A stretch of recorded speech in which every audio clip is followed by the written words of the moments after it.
দলীয় স্লোগান এ পর্যায়ে বক্তব্য রাখবেন আমাদের জাতীয় নাগরিক পার্টির আহ্বায়ক জনাব নাহিদ ইসলাম। আসসালামু আলাইকুম। আজকে জাতীয় নাগরিক পার্টি এনসিপির প্রথম কর্মসূচি হিসেবে আমরা জাতীয় স্মৃতিসৌধে আমাদের স্বাধীনতা সংগ্রামের বীর শহীদদের শ্রদ্ধাঞ্জলি দিতে এসেছি। আজকে থেকে আমাদের যে আনুষ্ঠানিক কর্মসূচি শুরু হলো, জাতীয় নাগরিক পার্টি এনসিপির পক্ষ থেকে সারা দেশের সকল মানুষকে শুভেচ্ছা জানাচ্ছি। আমাদের এই ভূখণ্ডের জনপদের মানুষের যে লড়াইয়ের ইতিহাস রয়েছে, 1947 সালের আজাদির লড়াই থেকে শুরু করে 1971 সালের মহান স্বাধীনতা সংগ্রাম এবং 2024 সালের ছাত্র জনতার গণ অভ্যুত্থান, এই সকল লড়াইয়ের আকাঙ্ক্ষাকে ধারণ করেই আমরা নতুন বাংলাদেশ বিনির্মাণ করব এবং সেই লক্ষ্যে এনসিপি কাজ করে যাচ্ছে। এবং আমরা বলেছি যে 1971 সালের মুক্তিযুদ্ধের মধ্য দিয়ে আমরা একটি স্বাধীন রাষ্ট্র পেলেও আমাদের যে সার্বভৌমত্ব, সেই সার্বভৌমত্ব বারবার হুমকির মুখে পড়েছে। আমাদের যে গণতান্ত্রিক প্রতিষ্ঠানসমূহ বারবার ভেঙে পড়েছে। আমরা একটি গণতান্ত্রিক সংবিধান গড়ে তুলতে পারিনি। একটি একদলীয় সংবিধানের মাধ্যমে ফ্যাসিজম এবং একদলীয় স্বৈরতন্ত্রের বীজ বপন করা হয়েছিল। ফলে আমরা বলেছি যে একটি নতুন প্রজাতন্ত্র আমাদের গড়তে হবে এবং তার জন্য একটি নতুন সংবিধান এবং গণপরিষদ নির্বাচনের প্রয়োজন। সেই জায়গা থেকে আমরা সেকেন্ড রিপাবলিকের কথা বলেছি এবং আমরা সেই লক্ষ্যে কাজ করে যাচ্ছি।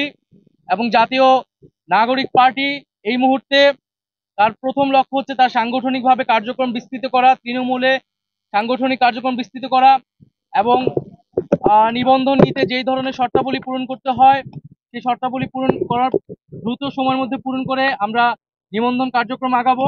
এ মাসের মধ্যে আমরা আমাদের গঠনতন্ত্র যে প্রণয়নের কাজ, সেই প্রণয়নের কাজটি আমরা শুরু করব এবং আমাদের আজকের এই স্মৃতিসৌধে শ্রদ্ধাঞ্জলি নিবেদনের পরে আমরা রায়ের বাজার যাব, যেখানে আমাদের যে জুলাই অভ্যুত্থানে যারা শহীদ হয়েছে সেই শহীদদেরকে আমরা শ্রদ্ধা নিবেদন করব। শহীদদের প্রতি আমাদের যে 71-এর শহীদ এবং জুলাইয়ের শহীদ, তাদের প্রতি শ্রদ্ধা নিবেদন করেই, তাদের আত্মত্যাগকে স্মরণ করেই আমরা আমাদের যাত্রা শুরু করছি।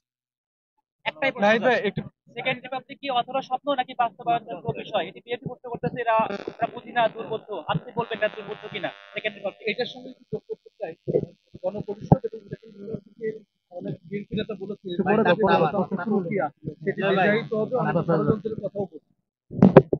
গণতান্ত্রিক প্রক্রিয়াকে বারবার দীর্ঘায়িত করা হয়েছে। আমাদের এবার যাতে আর দীর্ঘায়িত না হয়, 24-এর গণ অভ্যুত্থান যাতে ব্যর্থ না হয়, পুরনো সংবিধান এবং পুরনো শাসন কাঠামো রেখে একটি নতুন বাংলাদেশ বিনির্মাণ সম্ভব নয়। কেবলমাত্র সরকার পরিবর্তন করেই আমরা কিন্তু আমাদের জনগণের যেই কল্যাণ সেটি সম্ভব নয়, প্রকৃত গণতন্ত্র বাস্তবায়ন সম্ভব নয়। সেজন্য আমরা বলছি যে আমরা যেহেতু এই 24 সালে গণ অভ্যুত্থান হয়েছে, ছাত্র জনতা রক্ত দিয়েছে, আমরা কেবল সরকার পরিবর্তন নয় বরং শাসন কাঠামো সহ পুরো সাংবিধানিক পরিবর্তন করে নতুন একটি বাংলাদেশের যাত্রা শুরু করতে যাই, যেখানে প্রকৃত গণতন্ত্র, ইনসাফ এবং সাম্য নিশ্চিত করা সম্ভব হবে।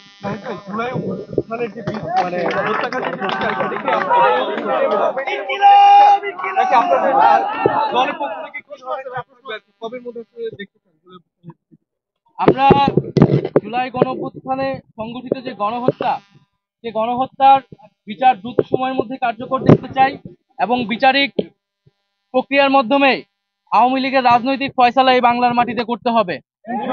এই জুলাই গণ অভ্যুত্থানে আমাদের প্রতিশ্রুতি ছিল যে যারা এই হত্যাকাণ্ডের সাথে জড়িত এবং যারা গত 15 বছরে নানা ধরনের জুলুম করেছে, তাদের বিচার এই বাংলার মাটিতে হতে হবে। এবং আমরা অন্তর্বর্তী সরকারের প্রতি আহ্বান থাকবে, দ্রুত সময়ের মধ্যেই এই বিচার বাংলাদেশের মানুষ দেখতে চায় এবং বিচারের পরে যে সংস্কার কার্যক্রম, জাতীয় ঐক্যমত্য যে কমিশন রয়েছে, দ্রুত জাতীয় সংলাপে গিয়ে আমাদের যে জুলাই সনদ এবং যে জুলাই ঘোষণাপত্র তার দ্রুত বাস্তবায়ন আমরা দেখতে চাই। আচ্ছা, এর মধ্য দিয়ে আমাদের জাতীয় নাগরিক পার্টির প্রথম দিনের প্রথম কর্মসূচি এখানে শেষ। আপনাদের কাছে আহ্বান থাকবে, আপনারা রায়ের বাজারে আসবেন।